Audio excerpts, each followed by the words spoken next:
Hi everybody. For those of you who do not know me, I am Megan Hopp, formerly Megan Bishop, and in the past few years I have been serving Camp Okoboji Youth Week as the nurse. Many years ago, I was a Youth Week camper myself. I have served on the camp staff in the past and while I was in high school and a year or two in college.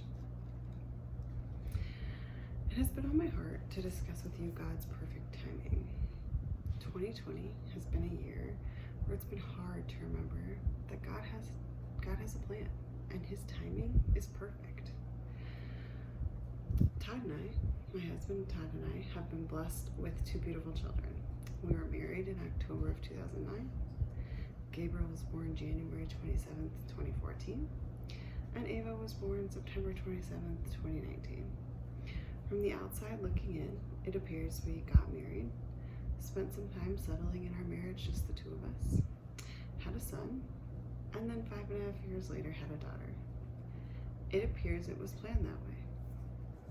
And it was. However, it was God's plan, not ours. And for anyone who knows me, I always have a plan.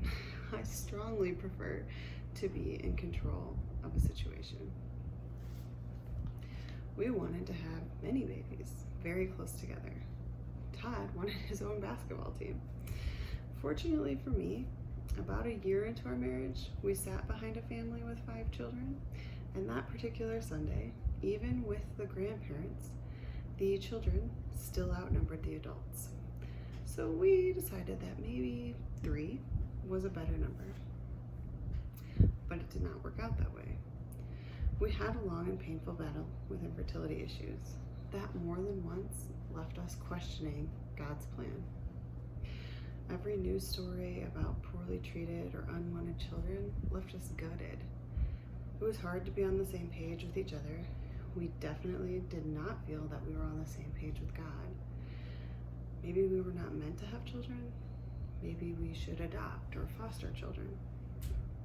The timing just never worked out for anything. In 2014, when Gabriel finally came into our lives, he was the light of our world, and we were so thankful for answered prayers, and we were very content. As time passed, we were sure God would bless us with more children. Now things were going to work out like we planned. Except that didn't happen. We tried more and more medical treatments, and nothing was working the second time. It was frustrating, it was difficult. We continued to question. Were we selfish for wanting more children? Was there some other plan? This is the point where things got real for me and my faith. I continued to pray hard, but I also prayed differently. Instead of begging God to have a baby, I begged for God to tell me, show me what his will was. I prayed, if this is not what you want for our family, God, please give me the peace to let it go. Except the peace was hard to find. I felt like something was missing.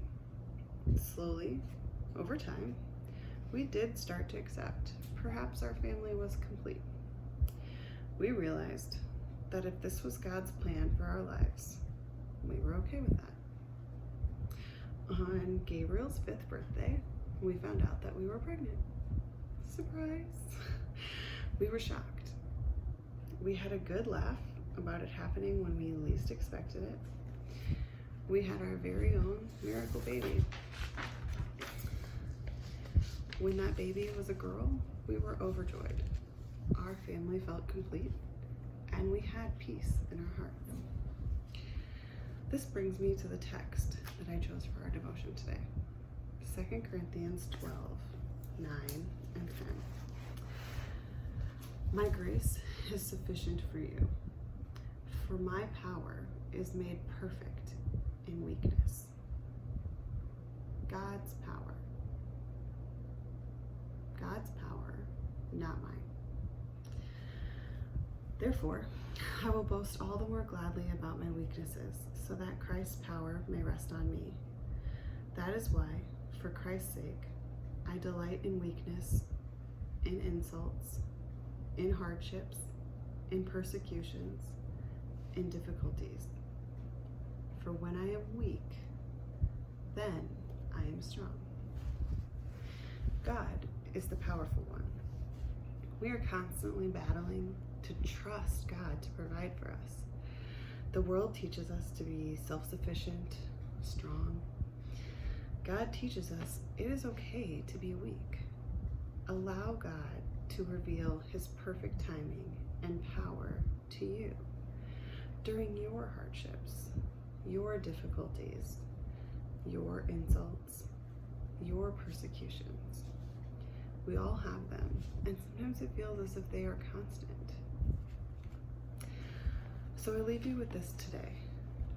Pray hard, pray frequently, turn to his word as your source of truth.